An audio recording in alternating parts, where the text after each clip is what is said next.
ഞങ്ങൾക്ക് പറഞ്ഞാൽ മനസ്സിലായോ എന്നറിയില്ല. ഒരു മനുഷ്യൻ്റെ ഏറ്റവും വലിയ ബറക്കത്ത് അവൻ്റെ പേരാണ്. മക്കളിൽ ബറക്കത്തുണ്ടാവണോ 5 കാര്യങ്ങളാണ് ചെയ്യേണ്ടത്. 1, ബറക്കത്തുള്ള പേരുണ്ടായിരിക്കണം. ഒരു മനുഷ്യൻ്റെ ഏറ്റവും വലിയ ബറക്കത്ത് പേരാണ്. എന്താ പേര്? മുഹമ്മദ്, അബൂബക്കർ, ഉമർ, ഉസ്മാൻ. ബദരീങ്ങളെ പേര് നമ്മൾ ഇപ്പോൾ ഇട്ടിട്ട് കഴിഞ്ഞിട്ടൊന്നും ഉണ്ടാവില്ല. ആകെ 313 ആളെ ഉള്ളു പറഞ്ഞിട്ട് കാര്യമില്ല. ഇപ്പോഴും വേണമെങ്കിൽ എൻ്റെ ഒരു സുഹൃത്തുണ്ടായിരുന്നു KTK മുഹമ്മദ് ഇക്ബാൽ എന്ന് പറഞ്ഞിട്ട്. ഞങ്ങൾ ഇബാദിൻ്റെ ഒക്കെ സജീവ പ്രവർത്തകനായിരുന്നു. ഇക്ബാലിന് 3 ആൺകുട്ടികളാണ്. ഇക്ബാൽ മരണപ്പെട്ടു, അള്ളാഹു ഖബർ സ്വർഗാക്കി കൊടുക്കട്ടെ.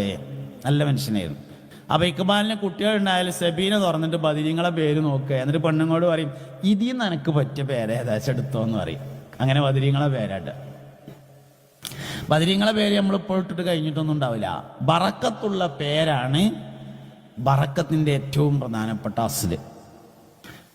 അബൂബക്കർ സിദ്ദീഖ് റളിയല്ലാഹു അൻഹുവിൻ്റെ പേരായിക്കോട്ടെ എൻ്റെ കുട്ടിക്ക് എന്ന് കരുതിങ്ങാണ്ട് ഏതെങ്കിലും ഒരു വാപ്പ മകന് അബൂബക്കർ എന്ന് പേരിട്ടിട്ടുണ്ടെങ്കിൽ ഏറ്റവും ചുരുങ്ങിയത് ജോയിന്റ് സെക്രട്ടറി എങ്കിലും ആയിട്ടുണ്ടാവും എന്നതാണ്.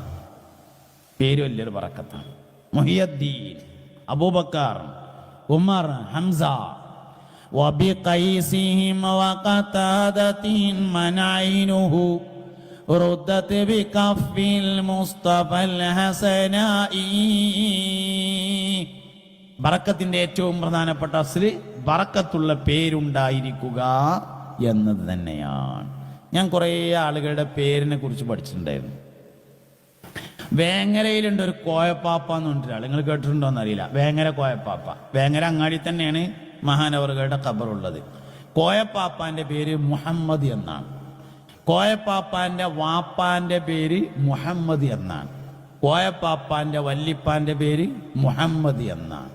മുഹമ്മദിന്റെ മകൻ മുഹമ്മദിന്റെ മകൻ മുഹമ്മദ്. അതാണ് വേങ്ങര കോയപ്പാപ്പ. അപ്പൊ ഒരു മനുഷ്യന്റെ ഏറ്റവും വലിയ ബറക്കത്ത് പേരാണ്. പെൺകുട്ടികൾക്കൊക്കെ ഇപ്പൊ പഴയ പേര് മടങ്ങി വരുന്നുണ്ട്. പക്ഷെ ഫാഷന്റെ പേരിലിട്ടാൽ ഫാഷനെ ഉണ്ടാവുള്ളൂ, ബറക്കത്ത് ഉണ്ടാവില്ല. ഫാത്തിമാവിന്റെ പേരാണ് എന്ന് കരുതിയിട്ടിട്ടാലേ പ്രധാനമാണ്. അവർ മനുഷ്യന്റെ ബറക്കത്തിലെ ഏറ്റവും അടിസ്ഥാനം ആ മനുഷ്യന്റെ പേരാണ് ഒന്നാമത്തേത്. രണ്ടാമത്തേത് ഒരു മനുഷ്യന്റെ ഇൽമാണ് ബറക്കത്തിന്റെ അടിസ്ഥാനം. ദുആ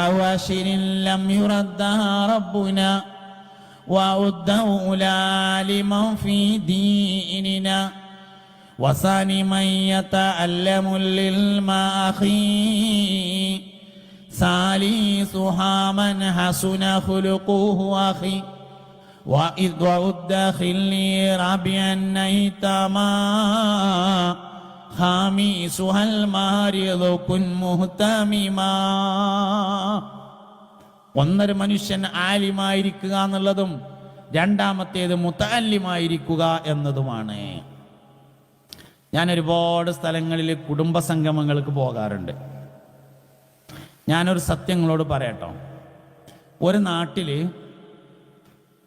നാട്ടിൽ ഒരാൾ ഡോക്ടറാവണം, ഒരു നാട്ടിൽ ഒരാൾ എഞ്ചിനീയർ ആവണം, ഒരു നാട്ടിൽ ഒരാൾ SI ആവണം, ഒരു നാട്ടിൽ ഒരാൾ കസ്റ്റംസിൽ ഉണ്ടാവണം, ഒരു നാട്ടിൽ ഒരാൾ വില്ലേജ് ഓഫീസിൽ ജോലിക്കാരനാവണം, ഒരാൾ പഞ്ചായത്ത് ഓഫീസിൽ ഉണ്ടാവണം, ഒരു നാട്ടിൽ ഒരാൾക്ക് വണ്ടിമെൻ്റെ മെക്കാനിക്ക് അറിയണം, ഒരു നാട്ടിൽ ഒരാൾക്ക് പമ്പടിച്ച എന്താ ചെയ്യാന്നറിയണം, ഒരു നാട്ടിൽ ഒരാൾക്ക് ഫസ്റ്റ് എയ്ഡ് എന്തൊക്കെയെന്നറിയണം, ഒരു നാട്ടിൽ ഒരാണിനും ഒരു പെണ്ണിനും മയ്യത്തുളിപ്പിക്കാൻ അറിയണം.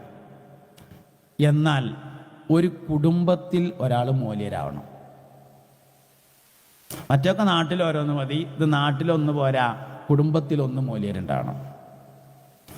എന്താ അവിടെ മാത്രം കുടുംബത്തിലൊന്ന് പറയാൻ കാരണം? അതിനൊരു കാരണമുണ്ട്. പുതിയാപ്പിള ഇറങ്ങുമ്പോൾ ദോരക്കാൻ ഇഷ്ടം പോലെ ആളുണ്ടാവും.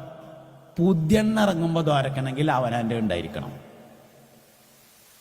പുതിയാപ്പിള ഇറങ്ങുമ്പോൾ ദോരക്കാൻ ഒരുപാട് ആളുണ്ടാവും. പുതിയെണ്ണ ഇറങ്ങുമ്പോൾ ഒന്ന് ദ്വാരക്കണമെങ്കിൽ അത് അവനാൻ്റെ ഉണ്ടെങ്കിലേ നടക്കുള്ളൂ. അതുകൊണ്ടാണ് ഒരു കുടുംബത്തിൽ ഒന്ന് മൂല്യരാവണം എന്ന് പറഞ്ഞത്. പള്ളിക്കത്തെ മൂല്യര് മയ്യത്തുക്കരിക്കൊക്കെ ചെയ്യും. പള്ളിക്കത്തെ മൂല്യര് മയ്യത്ത് കൊടുന്ന് വെച്ചാൽ ബാക്കിൽ നിന്നുകാണ്ട് അല്ലാഹു അക്ബർ അല്ലാഹു മഗ്ഫിർ ലഹു എന്ന് പറഞ്ഞതും അവനാൻ്റെത് ബാക്കിൽ നിങ്ങാണ്ട് അല്ലാഹു അക്ബർ പഠിച്ചവനെ എൻ്റെ ഇളയമാക്ക് പൊറുക്കണേ എന്ന് പറഞ്ഞതും തമ്മിൽ വലിയ വ്യത്യാസം ഉണ്ടാവും.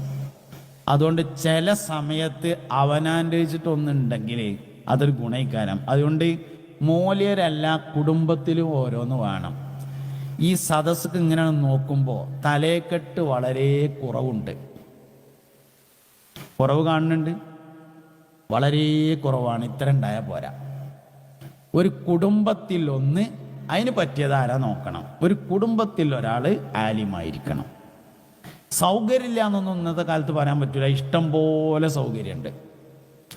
ചുളി നീർന്ന ഒരു സദസ്സിൽ നീച്ചെന്ന് വർത്താനം പറയണമെങ്കിലേ മൗലവിമാർക്ക് കഴിയുള്ളൂ.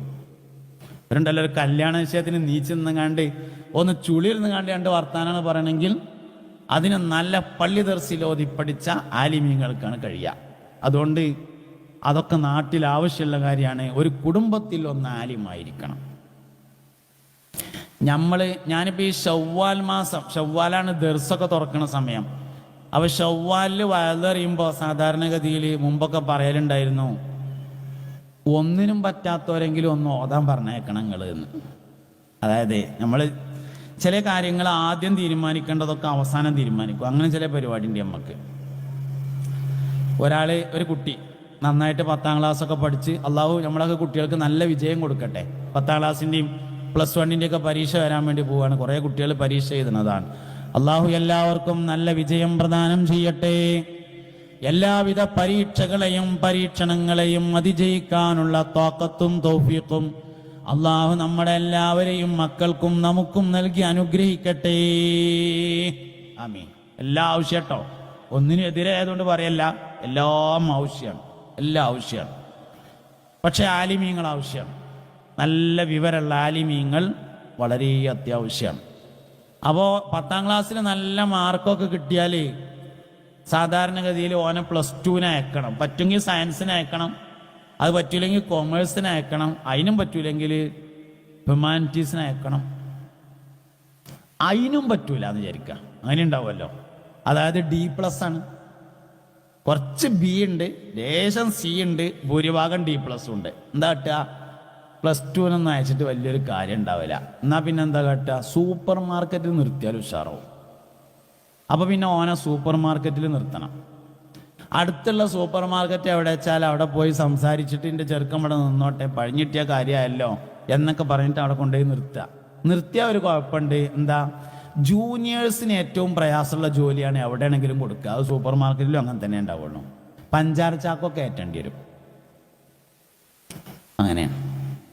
പിടിച്ചു നിന്നാൽ ഉഷാറാവും. എന്നും പഞ്ചാര ചാക്ക് ഏറ്റേണ്ടി വരില്ല. പുതിയ ജൂനിയർ വരുന്നത് വരെയാണ് ഏറ്റേണ്ടി വരിക. ഉയർന്നു വരും. കുറച്ചിങ്ങനെ വലുതായാൽ മുതലാളി കൗണ്ടറിൽ നിർത്തും. ശേഷം കൂടി വലുതായാൽ പർച്ചേസിന് കൊണ്ടുപോകും.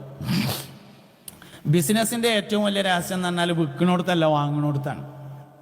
ലാഭത്തിൽ വാങ്ങിയാൽ ലാഭത്തിൽ വിൽക്കാം, നഷ്ടത്തിൽ വാങ്ങിയാൽ നഷ്ടത്തിലേ വിൽക്കാൻ കഴിയുള്ളൂ. അതുകൊണ്ട് ബിസിനസ് പഠിക്കുക എന്ന് പറഞ്ഞാൽ പർച്ചേസ് ചെയ്യാൻ പഠിക്കലാണ്. പക്ഷെ ആക്കത്തിനേ പഠിയുള്ളൂ.